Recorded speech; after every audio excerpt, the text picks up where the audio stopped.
Like کریں، subscribe کیجیے، bell icon کو دبائیں تاکہ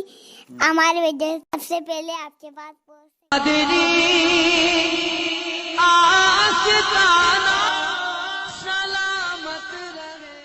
کہ کل تک ہمارے مفکرین کہتے تھے کہ گناہ ہمارے دروازوں پہ دستک دے رہے ہیں، اگر آج ہم یہ کہیں کہ گناہ ہمارے دروازوں پہ دستک دے رہے ہیں تو یہ بات صحیح نہیں ہوگی، اس لیے کہ گناہ ہمارے شبستانوں میں داخل ہو چکے ہیں، گناہ ہمارے گھروں میں داخل ہو چکے ہیں، جرائم ہمارے گھروں میں داخل ہو چکے ہیں۔ کل کا مسلمان جب سوتا تھا تو کم سے کم کلمہ پڑھ تو لیتا تھا، اور کلمہ پڑھ کر سوتا تھا اس احساس کے ساتھ کہ میں مسلمان ہوں۔ میری ماں نے مجھے کلمہ پڑھنے کی تلقین کی ہے کہ بیٹا زندگی کا آخری کام کم از کم کلمہ طیبہ کے حوالے سے کر لیا کرو۔ لیکن آج کا مسلمان جب سوتا ہے تو اس کے ہاتھ میں موبائل ہوتا ہے اور اسکرین پر گناہوں کے مناظر ہوتے ہیں، اور دیکھتے دیکھتے اس کا ہاتھ چھوٹ جاتا ہے اور اس کی آنکھیں بند ہو جاتی ہے۔ مجھے بتائیں، اگر وہی نیند اس کی زندگی کی آخری نیند ہو، اگر وہی آنکھوں کا جھپکنا اس کی زندگی کا آخری جھپکنا ہو، تو اللہ کی بارگاہ میں منہ کیا دکھائے گا؟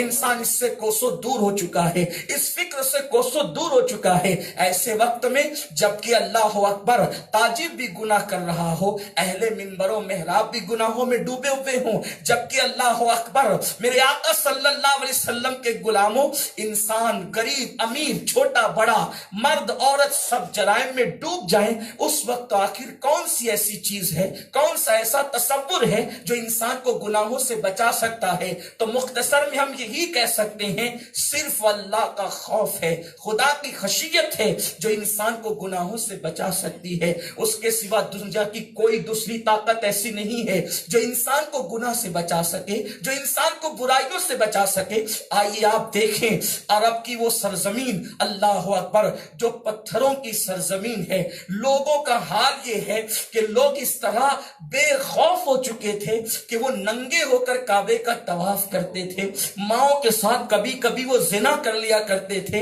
مائیں اپنے بچوں کو اپنی گود میں شراب پلایا کرتی تھی۔ حال یہ تھا کہ اللہ اکبر عورتوں کو جوے میں ہار دیا جاتا تھا۔ ایسی اجٹ اور بوریا نشین قوم کو اللہ کے حبیب صلی اللہ علیہ وآلہ وسلم نے آسمان ہدایت کا ستارہ بنا دیا تھا۔ وہ جو نہ تھے خود راہ پر اوروں کے ہادی بن گئے، کیا نظر تھی جس نے مردوں کو مسیحا کر دیا۔